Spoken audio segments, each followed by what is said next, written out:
দুয়ারে সরকার শিবিরে সাধারণ মানুষদের সহযোগিতা করল কন্যাশ্রী ক্লাবের সদস্যরা। শুক্রবার পশ্চিম মেদিনীপুর জেলার দাঁতন 2 নম্বর ব্লকের জাহালদাতে আয়োজিত দুয়ারে সরকার শিবিরে সাধারণ মানুষকে সহযোগিতা করল জাহালদা হাই স্কুলের কন্যাশ্রী ক্লাবের সদস্যরা।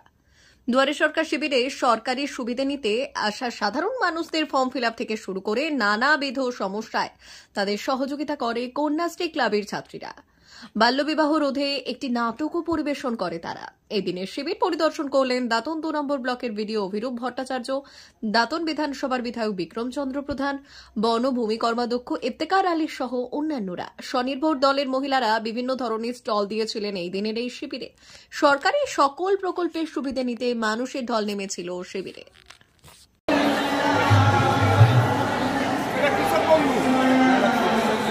প্রতিবন্ধী একটা কৃষক বন্ধু আছে।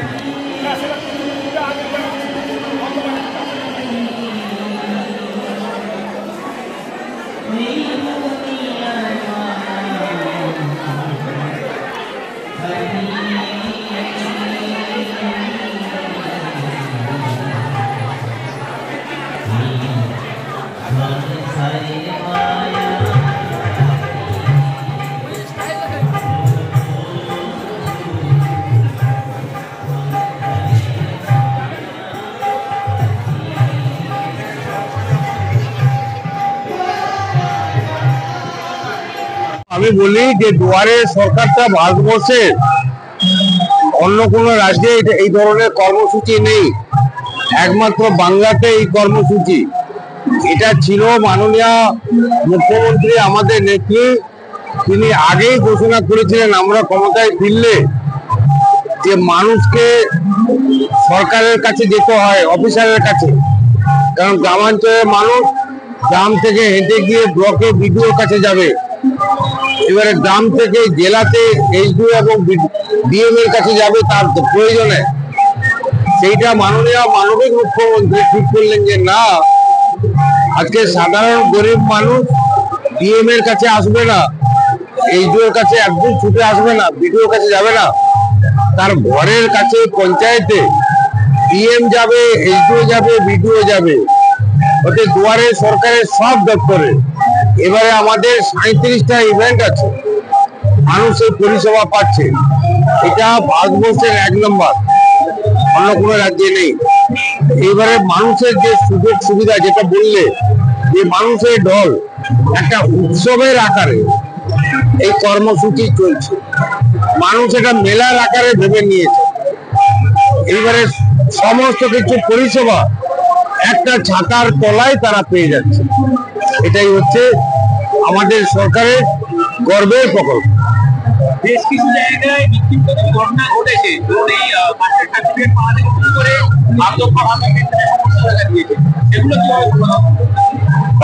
এখন কাস্ট সার্টিফিকেটের ব্যাপারে কিছু নিয়ম আছে, সেই নিয়মের বাইরে তো কেউ কাস্ট সার্টিফিকেট পেতে পারে না, সেই নিয়মের মধ্যে তাকে হাঁটতে হবে।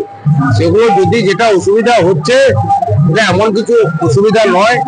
আর বাকি বার্ধক্য ভাতা প্রচুর মানুষকে দেওয়া হয়েছে। এবারে বাজেটে দেখুন না, 2025-এর যে 12 তারিখে যে বাজেট হবে ফেব্রুয়ারি, সেই বাজেটে বার্ধক্য ভাতার জন্য আরো দরাজ মাননীয় মুখ্যমন্ত্রী হবেন আমার একটা ধারণা, আমার একটা আশা যে তিনি যেটা কথা দেন সে কথা রাখেন। অতএব মানুষকে এত পরিষেবা তিনি দিয়েছেন। ভাতা এক একটা গ্রামে খুঁজলে প্রচুর ভাতা মানুষ পাচ্ছে। এক একটা পরিবারকে যদি আমরা হিসাব করি, আজকে কৃষক বন্ধু, বার্ধক্য ভাতা আর লক্ষ্মী ভান্ডার থেকে শুরু করে আমি কন্যাশ্রী রূপশ্রীটা বাদ দিলাম, এই খাদ্যশ্রী, তারপরে কৃষক বন্ধু আর লক্ষ্মী ভান্ডার, এই 3টা ইভেন্টের উপর যদি আমরা হিসাব করে দেখি এক একটা পরিবারে কত টাকা তারা পাচ্ছে, প্রতি মাসে প্রত্যেক বছরে কত টাকা পাচ্ছে।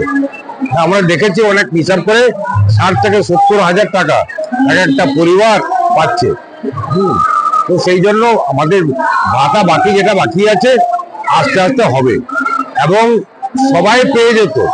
আজকে কেন্দ্রে বিজেপি সরকার যেভাবে বাংলার হাজার হাজার কোটি টাকা আটকে রেখেছে, ন্যায্য হকের টাকা দিল না, সেই টাকা দিলে তো বাংলার সরকার আরো ডেভেলপমেন্ট গ্রাম বাংলাকে করতে পারতো, আরো প্রকল্প নিতে পারতো। এটা গেল 1 নম্বর। 2 নম্বর, কেন্দ্রীয় বঞ্চনা। 100 দিনের কাজে লক্ষ লক্ষ কোটি টাকা আটকে রাখলো, দিল না। মানুষের হকের পরিশ্রমের টাকা, সেই টাকা মাননীয় মুখ্যমন্ত্রী তিনি দিয়েছেন। এটা রাজ্যের তার উপার্জিত অর্থ থেকে, রেভিনিউ আদায় থেকে দিয়েছেন। এটা না দিলে তো অন্য খাতে এই টাকাটা খরচা করতে পারতেন। আবাসে মাথার উপরে ছাদ, আজকে 12 লক্ষকে তো তিনি টাকা পেমেন্ট করে দিলেন। মোট 28 লক্ষ মানুষ পাবে এই বাংলার বাড়ি প্রকল্প। কেন্দ্র সরকার তো টাকাটা বন্ধ করে দিল। তার বিরুদ্ধে আমাদের প্রতিবাদ আছে। তাই আজকে আপনাদের আমি বলি যে আজকে যে ঘটনাটা ভারতবর্ষে ঘটলো, আজকে উত্তরপ্রদেশের সরকার ব্যর্থ। আজকে কুম্ভ মেলাতে যে শয়ে শয়ে ব্যাপক মানুষ মারা গেছে, বলছে 30 জন মারা গেছে, হতে পারে না। আজকে একদিনে ঘোষণা করছে 30 জন এদিন মারা গেল। এদিন তো আমরা টিভিতে দেখেছি লাশ কিভাবে পড়ে আছে শয়ে শয়ে। অতএব যে অব্যবস্থা, আজকে একটা টিভি মিডিয়া, কোনো প্রিন্ট মিডিয়া ব্যাপক ভাবে এটাকে লিখলো, দেখেনি, প্রতিবাদ করেছে, কেউ গর্জে ওঠেনি। আজকে সাগরে যদি বাংলাতে এই ঘটনা ঘটতো, তাহলে এই বাংলার কিছু সাংবাদিক এবং কিছু প্রিন্ট মিডিয়া, কিছু ইলেকট্রনিক্স মিডিয়া এমন প্রচার করতো। আর বিশেষ করে একটি চ্যানেল, 1-2টি চ্যানেল যেভাবে সেখানে প্রত্যেক দিন সমালোচনা হয় বাংলা সরকারের, সেটা মাটিয়ে তুলত। আজকে তারা কোথায় বসে আছে? কেন প্রতিবাদ করে না? প্রতিবাদ হবে আগামী দিনে। তৃণমূল কংগ্রেস করবে, আমরা করব, রাস্তায় নেমে। এখন উৎসব চলছে, দুয়ারে সরকার চলছে, মানুষকে পরিষেবা দেওয়া হচ্ছে। এটা নিয়ে আমরা বিজেপি, কেন্দ্রীয় সরকার, বিজেপি দলকে এবং উত্তরপ্রদেশ সরকারকে আমরা দায়ী করে আমরা রাস্তায় নামব। অমর অটোমোবাইল এখন আপনার প্রিয় শহর দাঁতনে। ইয়ামাহা কোম্পানির সমস্ত ধরনের মোটর বাইক নিতে আজই চলে আসুন অমর অটোমোবাইলে। আমাদের ঠিকানা দাঁতন কালীচর্দি হাট, দাঁতন হাসপাতালের কাছে। আমাদের এখানে পাবেন ইয়ামাহা কোম্পানির সমস্ত রকমের মোটর বাইক। প্রতিটি মোটর বাইক কেনাকাটার উপর থাকছে বিশেষ ছাড়। আমাদের ওপর একটি শাখা রয়েছে খাকুরদা ধনেশ্বরপুরে। মোটর বাইক কিনতে আজই চলে আসুন অমর অটোমোবাইলে।